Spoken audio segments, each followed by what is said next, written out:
कल्पना कीजिए, आज से लगभग 800 साल पहले ना कोई क्रेन थी, ना आधुनिक मशीन, फिर भी भारत में एक ऐसा मंदिर बन गया जिसे देखकर आज भी दुनिया के इंजीनियर हैरान रह जाते हैं। कहा जाता है कि इस मंदिर के शिखर पर लगा एक विशाल चुंबक समुद्र में चलने वाले जहाजों के कंपास को प्रभावित कर देता था। कुछ लोग कहते हैं कि इसके निर्माण में ऐसा विज्ञान छुपा है जिसे आज भी पूरी तरह से समझ नहीं जा सका। लेकिन क्या ये बात सच है या सिर्फ सदियों से चल रही? आज हम जानेंगे भारत की सबसे अद्भुत धरोहर में से एक कोणार्क सूर्य मंदिर की पूरी कहानी, इसकी भव्यता, इसका इतिहास, इसका रहस्य और उन कहानियों को जो आज भी लाखों लोग को अपने ओर खींचती है। और सबसे खास बात, इस ऐतिहासिक जगह को मैंने खुद अपनी आंखों से देखा है। तो चलिए मेरे साथ इस सफर पर निकलते हैं। जैसे ही मैं मंदिर के मुख्य द्वार के सामने पहुंचा, सबसे पहले जो चीज महसूस हुई वह थी इसकी विशालता। तस्वीरों और वीडियो में यह मंदिर जितना भव्य दिखता है, वास्तविकता में उससे कई गुना अधिक प्रभावशाली लगता है। हर पत्थर, हर नकाशी और हर दीवार ऐसा एहसास कराती है मानो यह आज भी अपने भीतर सदियों पुरानी कहानी संजोए खड़ी है। आज यह मंदिर भले से खंडहर दिखाई देता है, लेकिन एक समय था जब इसे भारत की सबसे भव्य स्थानपद कृतियों में गिना जाता था। दूर दूर से व्यापारी, यात्री और श्रद्धांजलु यहाँ आया करते थे। समुद्र के किनारे स्थित यह मंदिर उगते हुए सूरज का स्वागत करता है और अपनी अद्भुत वास्तुकला के कारण लोगों को मंत्रमुग्ध कर देता था। लेकिन आखिर ऐसा क्या हुआ इस मंदिर में जिसने इसे दुनिया भर में प्रसिद्ध बना दिया? इस सवाल का जवाब हमें ले जाता है 13वीं शताब्दी के भारत में। उस समय पूर्वी भारत पर पूर्वी गंग वंश का शासन था। इस वंश के शक्तिशाली राजा नरसिंह देव प्रथम ने लगभग वर्ष 1250 ईस्वी के आसपास इस भव्य सूर्य मंदिर का निर्माण करवाया। माना जाता है कि यह मंदिर उनकी सैन्य विजय और सूर्य देव के प्रति उनकी आस्था का प्रतीक था। लेकिन इस मंदिर को सिर्फ पूजा के लिए नहीं बनाया गया था। इसे इस तरह डिजाइन किया गया कि यह स्वयं सूर्य देव के दिव्य रथ का रूप ले ले। पूरा मंदिर एक विशाल पत्थर के रथ के जैसा दिखाई देता है जिसे 7 घोड़े खींच रहे हैं और जिसके दोनों ओर 24 विशाल पहिए बने हुए हैं। यह केवल कला नहीं है, बल्कि उस समय का स्थानपात, खगोल विज्ञान, सोच और अद्भुत संगम है। यहीं से कोणार्क की कहानी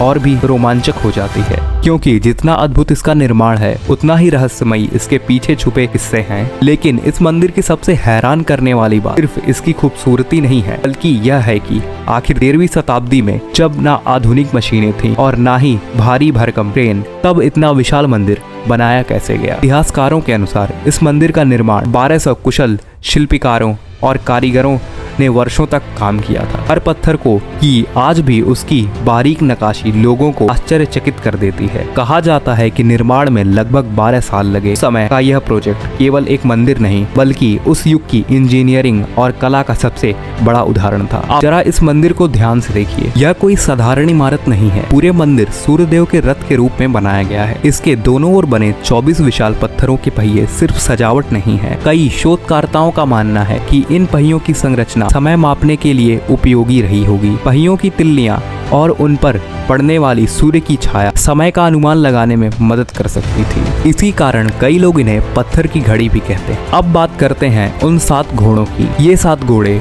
केवल कलात्मक डिजाइन नहीं है, इन्हें सूर्य देव के रथ के 7 घोड़ों का प्रतीक माना जाता है। कई विद्वान इन्हें सप्ताह के 7 दिन का प्रतीक मानते हैं, जबकि कुछ इन्हें सूर्य की 7 किरणों या ऊर्जा के 7 रूप को जोड़कर देखते हैं। यही बात है इस मंदिर को केवल धार्मिक नहीं, बल्कि गहरे प्रतीकों से जुड़ा बनाती है। लेकिन जितना प्रसिद्ध इसकी वास्तुकला है, उतनी ही प्रसिद्ध एक कहानी भी है, एक 12 साल के बच्चे की कहानी। लोक कथाओं के अनुसार जब मंदिर का निर्माण लगभग पूरा हो चुका था, तब उसके शिखर पर अंतिम पत्थर लगाने में कारीगरों को कठिनाइयां आ रही थी। समय सीमा पूरी होने वाली थी और असफल होने पर उन्हें कठोर दंड मिलने का डर था। तभी धर्मपद नाम का एक बालक वहां पहुंचा। कहा जाता है कि उसने ही कुछ ही समय में समस्या का समाधान ढूंढ लिया और अंतिम पत्थर सही जगह पर स्थापित कर दिया। लेकिन इसके बाद उसने स्वयं को ऊंचाई से नीचे गिरा दिया, ताकि किसी को यह ना लगे कि इतने अनुभवी कारीगर एक बच्चे से कम साबित हुए। यह कहानी सदियों से सुनाई जाती रही है, इसीलिए इस एक लोक कथा को माना जाता है, ना प्रमाणित इतिहास तक। फिर भी यह कहानी आज भी कोणार्क की पहचान का एक हिस्सा बन चुकी है। यहाँ आने वाले लाखों पर्यटक इसे सुनते हैं और उस छोटे से बालक की कल्पना करते हैं जिसने अपनी बुद्धिमत्ता से और बलिदान इस महान मंदिर की कहानी में अपना नाम जोड़ दिया। लेकिन दोस्तों, अगर आप लोगों को लगता है कि यही इस मंदिर का सबसे बड़ा रहस्य है, तो असली कहानी अब भी बाकी है, क्योंकि अब हम बात करेंगे उस रहस्य की जिसने कोणार्क के सूर्य मंदिर को पूरी दुनिया में मशहूर कर दिया। क्या सच में इस मंदिर के शिखर पर एक विशाल चुंबक लगा था? यही वो कहानी है जिसके बारे में शायद आपने सबसे ज्यादा सुना होगा। कहा जाता है कि कोणार्क सूर्य मंदिर के शिखर पर एक ऐसा विशाल चुंबक लगा था। लोक कथाओं के अनुसार यह चुंबक इतना शक्तिशाली था कि समुद्र में गुजरने वाले जहाजों के कंपास की दिशा बदल जाती थी। कुछ कहानियां तो यह भी कहती हैं कि विदेशी नाविकों ने बाद में उस चुंबक को हटवा दिया था ताकि उनके जहाज सुरक्षित रूप से समुद्र में चल सकें। सुनने में यह कहानी बेहद रोमांचक लगती है, लेकिन जब इतिहास और पारत्व की ओर देखते हैं तो तस्वीर थोड़ी अलग दिखाई देती है। अब तक ऐसा कोई ठोस ऐतिहासिक या पुरातात्विक प्रमाण नहीं मिला है जो यह साबित करे कि मंदिर के शिखर पर वास्तव में इतना विशाल चुंबक लगा था। यानी चुंबक वाली कहानी आज भी एक लोकप्रिय लोक कथा है, लेकिन इसे प्रमाणित इतिहास नहीं माना जाता है। फिर भी यही रहस्य इस मंदिर को और भी दिलचस्प बना देता है। कभी कभी किसी ऐतिहासिक धरोहर की खूबसूरती उसकी अनसुलझे सवालों में छिपी होती है, लेकिन अगर चुंबक वाली कहानी पूरी तरह सिद्ध नहीं तो फिर एक और बड़ा सवाल उठता है, इतना भव्य मंदिर आज अधूरा क्यों दिखाई देता है? जब आप आज कोणार्क सूर्य मंदिर को देखते हैं तो महसूस होता है कि इसके सबसे ऊंचे हिस्से यानी मुख्य शिखर अब मौजूद नहीं है। आखिर ऐसा क्या हुआ कि सदियों पहले बनाया गया यह विशाल ढांचा अपने मूल स्वरूप में नहीं बच पाया? इस सवाल का भी कोई निश्चित जवाब नहीं है। कुछ इतिहासकारों का मानना है कि समय के साथ समुद्र से आने वाली तेज नमकीन हवाएं ने पत्थरों को धीरे धीरे कमजोर कर दिया। कुछ विशेषज्ञ के अनुसार संरचना का अत्यधिक भार भी एक कारण हो सकता है, जिसे मुख्य भाग समय के साथ ढह गया। वहीं दूसरी ओर कुछ ऐतिहासिक विवरण में यह उल्लेख मिलता है कि मध्यकाल में हुए आक्रमण के दौरान मंदिर को नुकसान पहुंचाया गया। इन कथाओं का संबंध अक्सर 16वीं शताब्दी के आक्रमण से जोड़ा जाता है। हालांकि मंदिर के वर्तमान स्वरूप के पीछे केवल एक कारण जिम्मेदार ठहराना सही नहीं होगा। इतिहासकारों का मानना है कि प्राकृतिक संरचना, समय और मानवीय हस्तक्षेप इन सभी ने मिलकर मंदिर को आज की स्थिति तक पहुंचाया है। यही वजह है कि आज भी इस मंदिर के इतिहास पर जारी होता है। लेकिन इस मंदिर का एक और पहलू ऐसा है जो पहली बार आने वाले लगभग हर पर्यटकों का ध्यान अपनी ओर खींच लेता है। वहाँ इसकी दीवारों पर बनी अद्भुत मूर्तियाँ। यहाँ आपको देवताओं की प्रतिमाएं मिलेंगी, नर्तकियां दिखाई देंगी, संगीतकार, सैनिक, हाथी, घोड़े, शिकार के दृश्य, रोजमर्रा का जीवन और साथ ही कुछ ऐसी कामुक मूर्ति भी जिनके बारे में सबसे ज्यादा चर्चा होती है। आखिर एक पवित्र सूर्य मंदिर की दीवार पर ऐसी मूर्ति क्यों बनाई गई? इसके पीछे कई अलग अलग व्याख्याएं हैं। कुछ विद्वानों का मानना है कि मूर्तियां यह संदेश देती हैं कि आध्यात्मिकता और संसार एक दूसरे के विरोध नहीं, जीवन के हर पहलू कला, प्रेम, परिवार, शक्ति, संगीत और साधना को एक साथ स्वीकार करना ही सही है। वहीं कुछ विशेषज्ञ इन्हें उस समय का सामाजिक और सांस्कृतिक अभिव्यक्तियों के रूप में देखते हैं। यानी इन मूर्तियों का अर्थ केवल एक दृष्टिकोण से नहीं समझा जा सकता।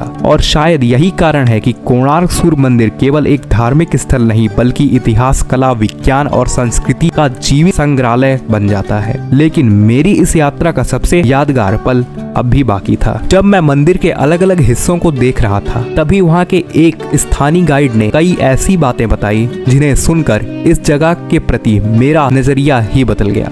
ये मंदिर का एक प्रवेश द्वार है। पत्थर में तीनों मूर्ति देख लीजिए।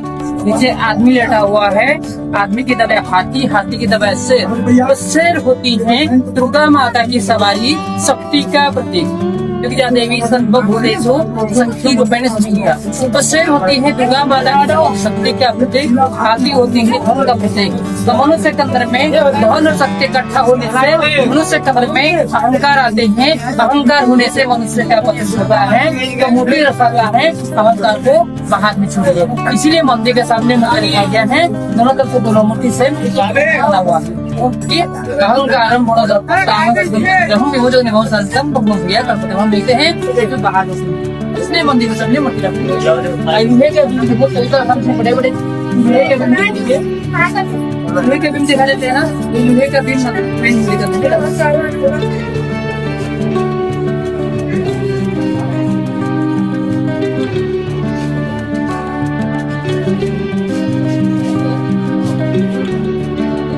इस मंदिर के ऊपर में देवदासी नृत्य करते थे। देवदासी जो होते हैं, महिला होती हैं, कभी शादी नहीं करते हैं, भगवान के लिए समर्पित हो जाती हैं, भगवान के लिए नृत्य करते हैं। तो इस मंदिर के ऊपर में देवदासी नृत्य करते थे। ये देवदासी का मंदिर, नृत्य मंदिर हो चाहे जितने सारा मूर्ति आप देखेंगे सब नृत्य का कलाकृति देखेंगे। ओडिशा में ओडिसी नृत्य होता है। हमारी भारत में 8 क्लासिकल डांस होता है। भरतनाट्यम फ्रॉम तमिलनाडु, कुचिपुड़ी फ्रॉम आंध्र प्रदेश, मोहिनीअट्टम केरला, कथकली केरला, कथक उत्तर प्रदेश, मणिपुर, शास्त्रीय आसाम, ओडिसी डांस तो डांस ओडिशा। ओडिशा में ओडिसी नृत्य होता है। ओडिसी नृत्य का सारे मुद्रा इसको देखिए, ये होता है बीना, होते सारा ट्रेडिशनल म्यूजिकल इंस्ट्रूमेंट होते हैं जो ओडिसी नृत्य संगीत में यूज होते हैं ना। ये सारे नृत्य कला होती है। 800 वर्ष पहले आधुनिक संस्कृति लंबा केस देखिए, हाई हिल तो नहीं खड़ा होता है, जो खड़ा को हम बोलते हैं हाई हिल बोलते हैं। और कितने सुंदर ऑर्नामेंट्स पहना हुआ है देखिए। तो सिंदूर कैसा लगाना है, सिंदूर लगाने तक ऐसा नहीं, ऐसा होता। मैं नहीं बोलते, मूर्ति आपको बोलते कि सिंदूर ऐसे लगाना है। तो देखिए सामने एक महिला बैठे हुए, उनका घोटे के सामने उनका हाथ है, मतलब लिपस्टिक लगाना। उधर लिपस्टिक तो नहीं था, फ्लावर से बना के, फूल से बना के। एक ओडिशा का आदिवासी नृत्य होते, छऊ नृत्य को मास्क पहना हुआ।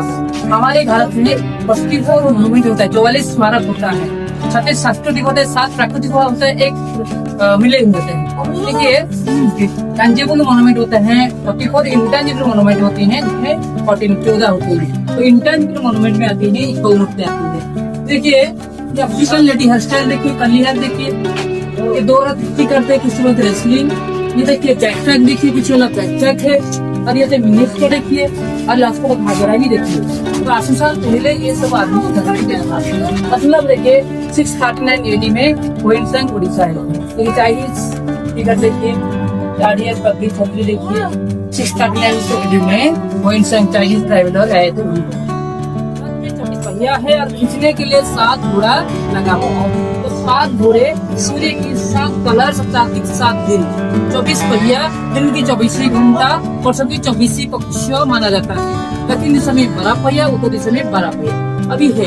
लेकिन 7 घोड़े से दक्षिण दिशा में 4 था, उत्तर दिशा में 3 था, अभी दक्षिण दिशा में 2 है, 2 टूट चुका है, पूरा 3 पूरा टूट चुका है। तो 7 घोड़े, सूर्य की 7 कलर, सप्ताह 7 दिन, 24 पहिया, दिन की 24 घंटा, वर्षों की 24 पक्ष माना जाता है। ये रथ का नाम होती है दिग्विजय रथ।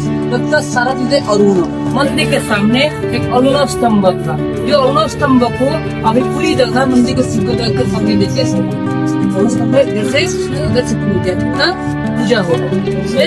पूजा हो मराठा का बिल्डिंग देखिए। पहले नदी और समुद्र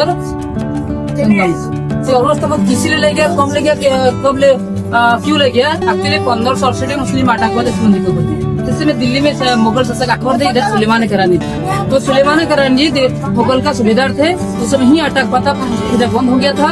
1751 के अंदर ओडिशा मराठा शासन था। मराठा के पीरियड में मराठा साथ में आके बेलगड़ी पर रखे लेके उनको पूरी जगन्नाथ नदी के सामने रखा दिया।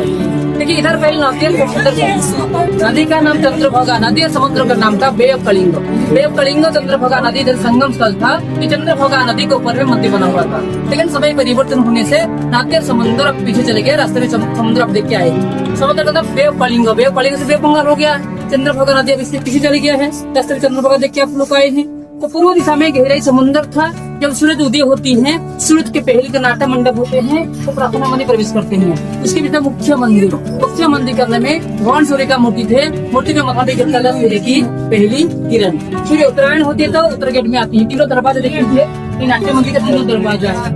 तो जब उत्तरायण होते उत्तर गेट में आती है, साथ एक बड़ा होती है। उनकी बाद होती है, बीच में 3 दिन के लिए आती है। जो भी दरवाजे में शंकरी आती है तो सीधे जाकर भगवान सूर्य का माथा पे गिरता था, लेकिन अभी मंदिर बंद हो चुका है। मंदिर को पूरे शंकरी गिरता है। ठीक है, लेकिन आपको दिखा देंगे।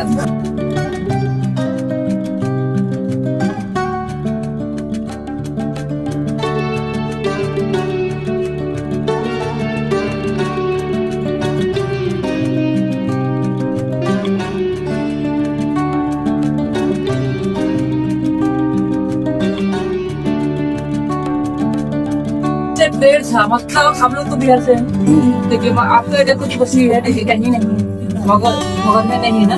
तो जो अशोक सम्राट अशोक ने इसलिए कलिंग आक्रमण किया था, इसलिए हमारा जो सी बिजनेस था वो जितने के लिए इसलिए अकबर के ये 3000 साल पहले जैसे Indonesia, Malaysia, South Africa, Myanmar, Cambodia, Vietnam, Java, Sumatra, बड़े के से हमारा ट्रेड था। अब देखिए हाथी का अपनी ये कि जिराफ दिखाई देता है ना, हाथी को अपने नरेशिंग होते हुए राजा बैठे हैं, धनुष पकड़ बैठे हैं, आगे रानी बैठे हैं। ताकि ना साउथ अफ्रीका के राजा से मिलके दिए थे जिराफ रिच। ये हाथी के जिराफ आया। हमारी से सब जानना है कि इसमें ज्यादा हिंदू लोग रहते ना, मोबाइल तो जिराफ दिया है ना, ज्यादा लोग रहते हैं। मतलब इसमें जिराफ दिया है यानी कि 12 AD में जिराफ वहाँ से बदले में गया है। हाँ, जिराफ का है। उससे पहले जिराफ यहाँ नहीं था। भगवान का मूर्ति है छोटी भाई तीनों भक्त से बनाया बच्चों की जीवन का मूर्ति है, दीवार में का मूर्ति है और सभी देवी देवता का मूर्ति। किताबों में इतिहास पढ़ना एक बात है, लेकिन उसी इतिहास को उसी जगह खड़े होकर सुनना बिल्कुल अलग अनुभव होता है। गाइड की बात सुनते हुए मैं एक बार फिर मंदिर के विशाल नक्काशियों को देखने लगा। हर पत्थर पर इतनी बारीकी से काम किया गया कि आज भी आधुनिक मशीनें से भी ऐसी कारीगरी करना आसान नहीं होगा। यही वजह है कि कोणार्क सूर्य मंदिर को भारतीय स्थापत्य कला का सबसे महान उपलब्धियों में आ जाता। दिलचस्प बात यह है कि यह मंदिर आज केवल भारत की ही नहीं बल्कि पूरी दुनिया की धरोहर में हर साल लाखों पर्यटक शोधकर्ता यहाँ आते हैं। कई इसकी वास्तुकला को समझने आते हैं, तो कई इतिहास को, तो कई रहस्यमयी कहानियों की सच्चाई तलाश, जिनके बारे में सदियों से बातें होती आ रही हैं। जब आप यहाँ कुछ देर शांत खड़े होकर इस मंदिर को देखते हैं तो महसूस होता है कि यह सिर्फ पत्थर का ढांचा नहीं है, यह उन हजारों कारीगर की मेहनत का परिणाम है जिन्होंने अपनी पूरी जिंदगी इस अद्भुत निर्माण को समर्पित कर दी। आज भले ही इस मंदिर का मुख्य शिखर मौजूद नहीं है, लेकिन इसकी भव्यता आज भी वैसे ही महसूस होती है। इसकी महानता को कम नहीं कर पाए, बल्कि शायद यही अधूरापन इस कहानी को और भी दिलचस्प बनाता है। और यही बातें हमें एक बहुत बड़ा सबक देती है। सभ्यता बदलती है, राज्य बदलता है, समय सब कुछ बदल देता है, लेकिन इंसान की कला, उसका ज्ञान और उसकी विरासत सदियों तक जिंदा रहती है। कोणार्क सूर्य मंदिर इसका सबसे सुंदर उदाहरण है। अगर आप कभी उड़ीसा आए तो इस जगह को सिर्फ एक पर्यटक स्थल समझकर मत देखिएगा। हर पत्थर को ध्यान से देखिए, हर पहिए को समझने की कोशिश कीजिए और कुछ मिनट बिना बोले बस इस मंदिर के सामने खड़े रहिए। शायद आपको भी एहसास होगा जो मुझे हुआ था। लेकिन लगभग 800 साल पहले बिना आधुनिक तकनीक के इंसानों ने ये चमत्कार बना दिया, जिसे देखकर आज भी पूरी दुनिया हैरान रह जाती है। अगर आपको ये यात्रा पसंद आई तो वीडियो को लाइक करें और चैनल को सब्सक्राइब करें, क्योंकि अगली बार हम आपको भारत की एक और ऐसी जगह पर लेकर चलेंगे जहां इतिहास सिर्फ किताबों में नहीं बल्कि हर पत्थर में सांस लेता है। मैं हूं हृदेश पाठक। मिलते हैं अगली यात्रा में, तक के लिए जय हिंद।